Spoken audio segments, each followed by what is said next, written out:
We got the whole gang together. Great to see everybody. Yay. Good to be here. All right, so last time we had this conversation, Dan, Seth and Heather and I were asking the question, what is Dogecoin? And why are we talking about it? Why is it advertised on every social media platform I'm on? 1,200% is a pretty good run, and you hear a lot of warnings. This. I even saw on Wall Street Bets, the Reddit site, that someone had posted a letter that they received from Fidelity saying, hey, we're trying to figure out what's going on here. We don't give investment advice, but this seems a little strange. So, Dan, if I'm going to talk to my financial professionals, my team, what do I ask them? Do I even need to worry about this? I would say don't ask them any questions because you should probably stay away from it, John. That's my advice here. I get that people are making a lot of money on cryptocurrency and something like Dogecoin, but let's remember, this started in 2013 as a joke. It was a parody. Now, you look at it and say they have a $90 billion valuation, and to put that in perspective, that's bigger than General Motors and Ford, but it's not based on anything. So I just think that this particular cryptocurrency is something to steer clear of. It's a shiny object. Don't get caught up in the fear of missing out. Okay, yeah, it's FOMO, the fear of missing out. We all are a little worried about that. But Heather, is it okay to play and have a little fun with Dogecoin? No, it's not for me.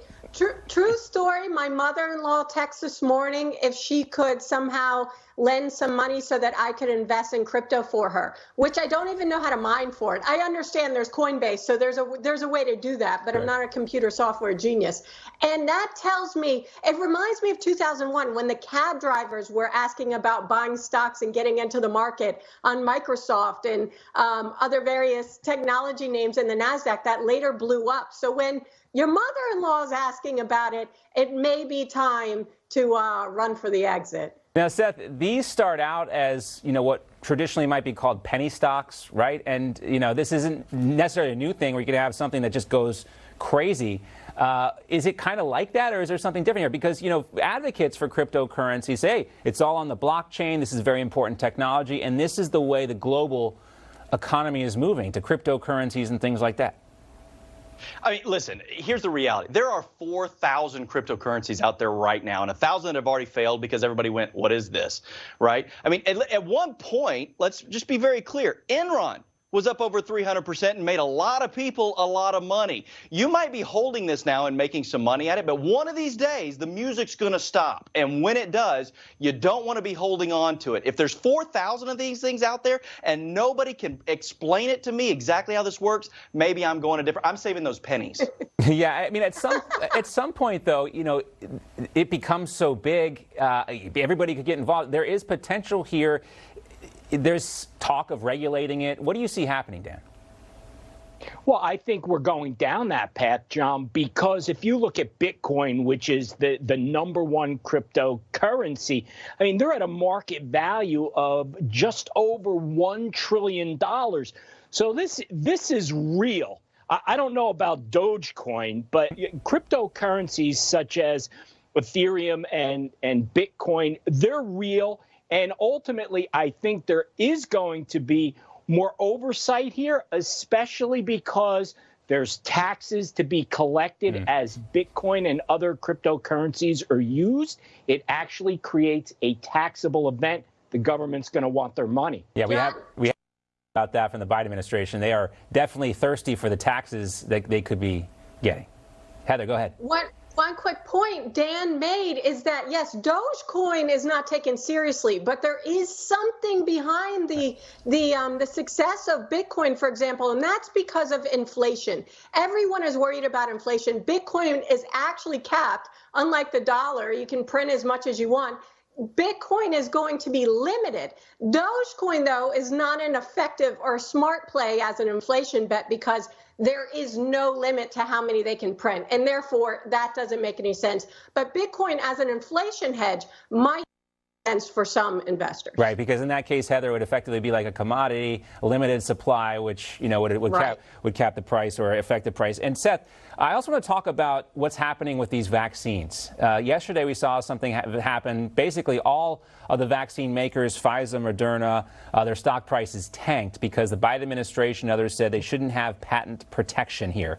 But doesn't this cut kind of against the principles of the free market and capitalism? I mean, yes, these companies are making a lot of money right now off the vaccine, and I don't know if I'm okay with that or not, but at the same time, what they've done is pretty miraculous. Making a vaccine in this amount of time, and that's the motivation for getting this done. That's what capitalism is all, or supposed to be all about, right? Yeah, John. Listen, there's a reason that 70% of all healthcare innovation comes out of the United States, and that's because of our capitalistic structure. When the call went out to these pharmaceutical companies who make billions of dollars on other drugs and said, stop what you're doing and invest and try, the world needs you, they did. They answered the call. Pfizer alone invested over $1 billion to get the drug to market inside of a year. And so now we're going to come back behind the scenes and say, now we're going to take all of your intellectual property and give it out to everybody else. Two things for that. One, don't expect them to answer the call the next time they come around. And two, maybe let's stop acting so much like China and taking intellectual property and giving it out to other people. Yeah. What do you think about that, Dan?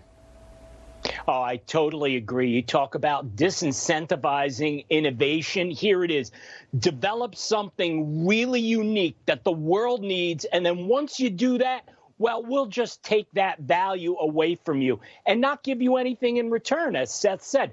That's what they do in China. There's no respect for the law and for intellectual property. So if Joe Biden's administration wants Pfizer and the other companies to release their intellectual property, buy it from them.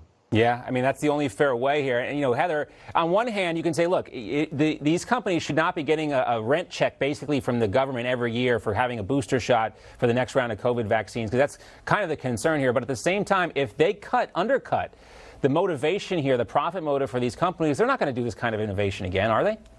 No, absolutely not. And that's what Seth was saying, is the next time you ask for help during Operation Warp Speed or some, God forbid, another global pandemic, these private companies, and I believe Pfizer was one of the only few that rejected help from the government in terms of R&D and still made it happen in record timing. I mean, I think this is the administration marching to the tune of the World Trade Organization, the World Health Organization. That's China and Russia run those companies. They're funding those organizations. Vaccines are very expensive to make. They usually take billions invested in research and development, and they're closely guarded secrets. To give those away, the point is, on the surface, it's a humanitarian effort, and I get that. But this is not the best way to help others. Americans want to help the less fortunate and give to those that need help. In India, 4,000 people dying a day still of COVID.